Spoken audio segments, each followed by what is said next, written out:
आज रोजेदारों का ये हसीन मजमा हिंदुस्तान में 16वीं रोजे पर सलाम पेश कर रहा है, तो वादिये बदर में आज 17वीं रोजा यौम बद्र को याद कर रहा है। जब हक के लिए तुम उठोगे तो अल्लाह तुम्हें कभी मायूस नहीं करेगा, अल्लाह तुम्हें कभी जलील नहीं करेगा। ऐ रोजेदारों के अजीम मजमे, ऐ मुसलमानों, आप आज ये बता दीजिए कि जिस तरह इफ्तार में वक्त से पहले आप गिलास शरबत की पिया नहीं करते, उसी तरह मजमे आम में भी अपने डिसिप्लिन को कभी तोड़ा नहीं करते। नारे तकबीर, नारे तकबीर।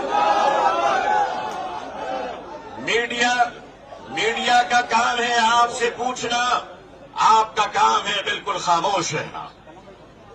आप एतकाफ की नियत कर लें इंशाअल्लाह। मैं अपने मीडिया के भाई बहनों को अच्छी तरह जानता हूं, इन्हीं के बीच तो बड़ा हुआ हूं। आखिर इन्हें हम नहीं जानेंगे तो क्या ट्रंप साहब जानेंगे? इनका और हमारा बड़ा गहरा रिश्ता है। लेकिन आपको ये बता देना चाहते हैं, हम यहां लड़ने या हुकूमत को धमकाने या किसी समुदाय विशेष को ललकारने के लिए नहीं आए हैं, बल्कि जंतर मंतर पर लोकतंत्र और संविधान में दिए गए अपने अधिकार के रक्षा के लिए आए हैं।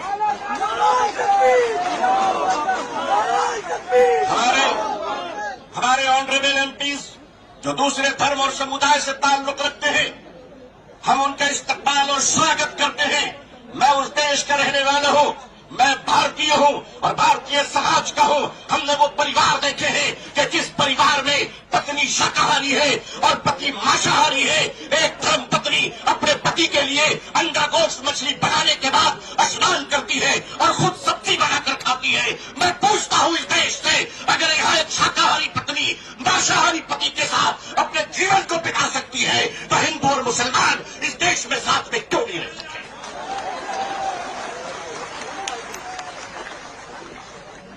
सिर्फ हमारे साथ इफ्तार अच्छा लगता है, सिर्फ हमारे साथ इफ्तार अच्छा लगता है। हमारे माननीय प्रधानमंत्री जी क्या प्यारे लगते हैं जब कोई तशरीफ ले जाते हैं। हम तो कहते हैं प्रैक्टिसिंग मुसलमान देखना है तो वो तस्वीर देख लो। अगर आपको प्रैक्टिसिंग मुसलमान देखना है, आपको अगर प्रैक्टिसिंग मुसलमान देखना है तो पॉलिटिकल पार्टी में इफ्तार देख लीजिए, कितने प्यारे प्यारे हसीन और जमील मुसलमान नजर आते हैं। लेकिन अजीजान मिल्लत, माननीय प्रधानमंत्री जी कहा करते हैं कि हमारे जमाने में जब हम बचपन में थे तो ईद के रोज हमारे घर में खाना नहीं बनता था, पड़ोसी मुसलमान खाना भेजता था। प्रधानमंत्री जी, मुसलमान आज भी जिंदा है। आप इजाजत दीजिए, मोहब्बत से प्योर शाकाहारी खाना हम आज भी ईद में बेचने को तैयार हैं। मानिए, हमारे घर का चूल्हा बंद नहीं हुआ है, आपके दर की मोहब्बत का दरवाजा बंद हो गया है। All India Muslim personal board अपने बुजुर्गों की क़यादत में यहां आया है। हमने पढ़ा था कि शेखुल इस्लाम सर पे कफन लेकर जाया करते थे। हमने पढ़ा था कि शेखुल हिंद कफन लेकर जाया करते थे। हम मानते हैं हमने उन बुजुर्गों को नहीं देखा, मगर उन बुजुर्गों की निस्बतों से मुंसलिक ये चश्मो चराग की हिफाजत कर लो मुसलमान। मुसलमानों, आज अपनी क़यादत की हिफाजत कर लो और क़यादत पर एतमाद कर लो। इंशाअल्लाह याद रखना, हम इस्लाम की भी हिफाजत करेंगे। ऐ देश हिंदुस्तान, हम तेरी भी हिफाजत करेंगे। मैं अपने प्रशासन से कहना चाहता हूं, पुलिस डिपार्टमेंट से, हम आपके ही भाई बहन हैं, हम आपके ही समुदाय और समाज से आते हैं। आप हमारे हैं, हम आपके हैं। आज हम हैं, कल नहीं रहेंगे। देश है और देश रहेगा इंशाअल्लाह। औकाफ, ये जो वक्त की जमीनें हैं, ये बिल्वर्स की चैरिटी है, ये मुसलमानों के बुजुर्गों ने चैरिटी की है, और ये देश की जमीनें देश में रहेंगी और देश ही के काम आएगी। मैं जेपीसी को सिर्फ इतना कहता हुआ जाना चाहता हूं कि आपने बड़ी नाइंसाफी से काम लिया है, बड़ी नाइंसाफी से काम लिया है।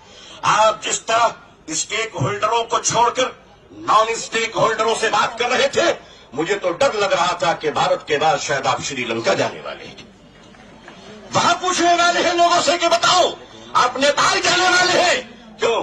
भारत में बांग्लादेश की हसीना अच्छी लगती है, हिंदुस्तान का हुसैन भाई अच्छा नहीं लगता, नहीं अच्छा लगता।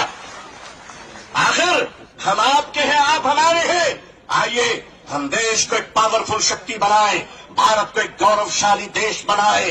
हिंदुस्तान जिंदाबाद, हिंदुस्तान जिंदाबाद, all India Muslim personal board जिंदाबाद, मुसलमान जिंदाबाद, इस्लाम इस्लाम जिंदाबाद। बहुत बहुत शुक्रिया, बहुत बहुत शुक्रिया। अस्सलाम वालेकुम रहमतुल्लाह।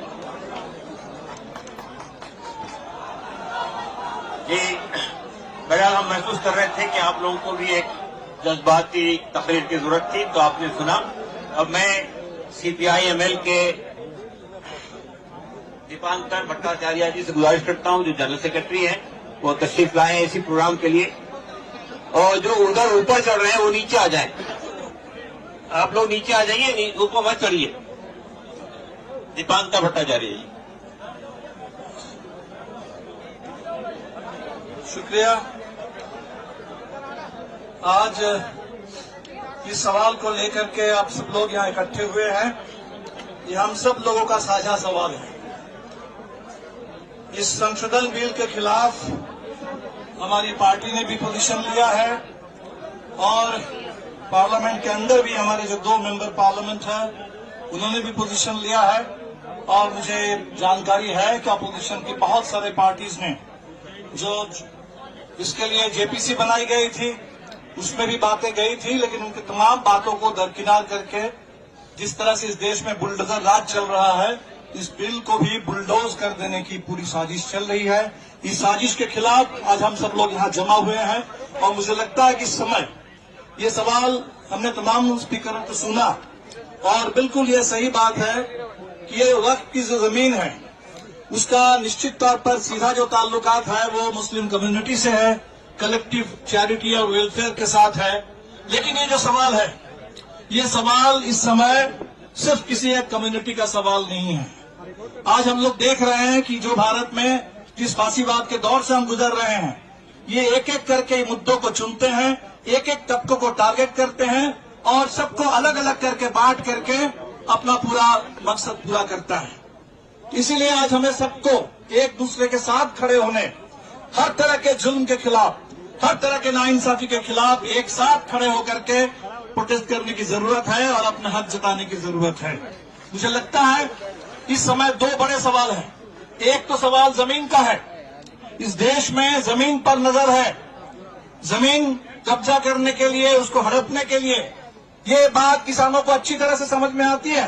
इतना बड़ा जो किसान आंदोलन खड़ा हुआ था इस पूरे देश में, भूमि अधिग्रहण के खिलाफ, हर जगह जहां किसान लड़ते हैं वो अपनी जमीन बचाने के लिए, खेती बचाने के लिए लड़ते हैं, कॉर्पोरेट का कब्जा, उस कब्जे को रोकने के लिए लड़ते हैं। आदिवासी लड़ते हैं इस देश के अंदर अपने जल जंगल जमीन, उसकी हिफाजत करने के लिए, उसकी रक्षा करने के लिए। हमें समझना चाहिए ये भी जमीन का सवाल है। ये भले ही एक किसी समुदाय के लिए इस्तेमाल के लिए है, लेकिन ये हिंदुस्तान की जमीन को बचाने की जो लड़ाई है इस समय, मैं पूरे देश के किसानों से भी कहूंगा कि इसको जमीन के सवाल के रूप में देखिए, इसको पूरे आज देश के जमीन बचाने की लड़ाई के रूप में देखिए। अगर आप अपनी जमीन बचाने के लिए लड़ते हैं तो इस समय पूरे के पूरे समुदाय के लोग जो अपनी पहचान और अपनी जमीन बचाने के लिए इकट्ठे हुए हैं उनका साथ दीजिए। इसको जमीन बचाने की साझा लड़ाई इस देश के अंदर बना डालिए। हम कहेंगे कि हमारे कॉन्स्टिट्यूशन के ऊपर ही हमला है, ये हमारे पूरे एक स्वायत्त संस्था है।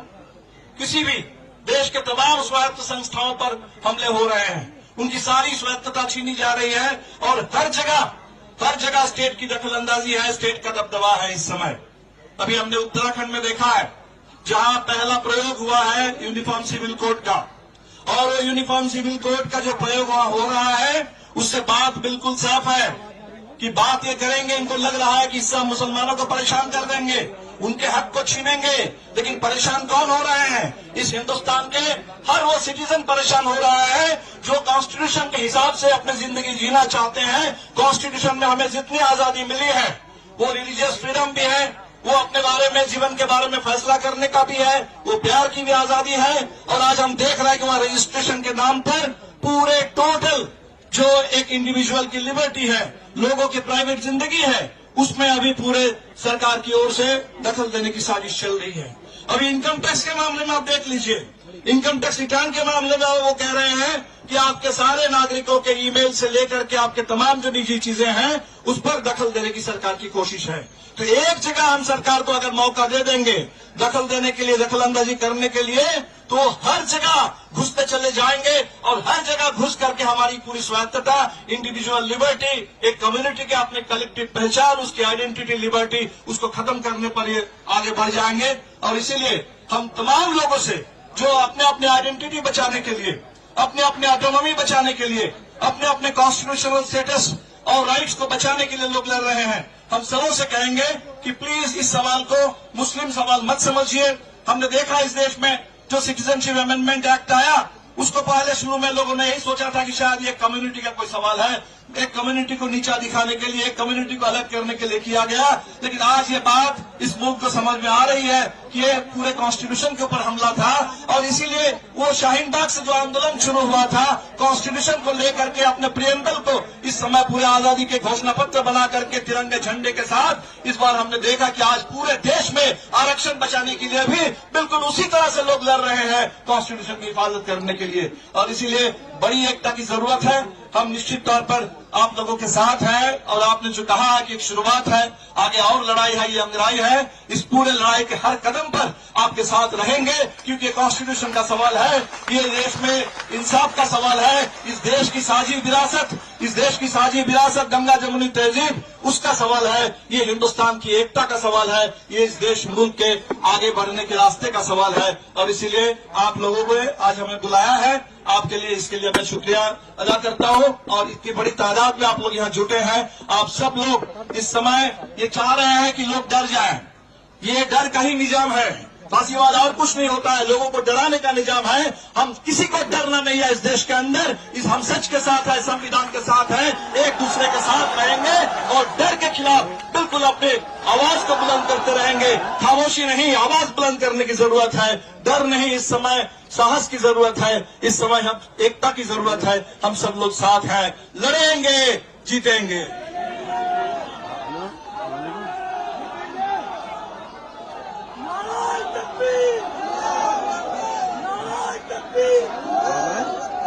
वाह तरमीमी बिल वापस लो, वापस लो।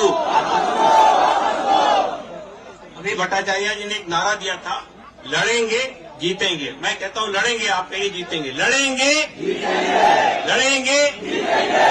दोस्तों और साथियों, भारतीय बहुजन अलायंस यहाँ के आदिवासी, दलित, ओबीसी तबकात का एक ऑल इंडिया प्लेटफॉर्म है।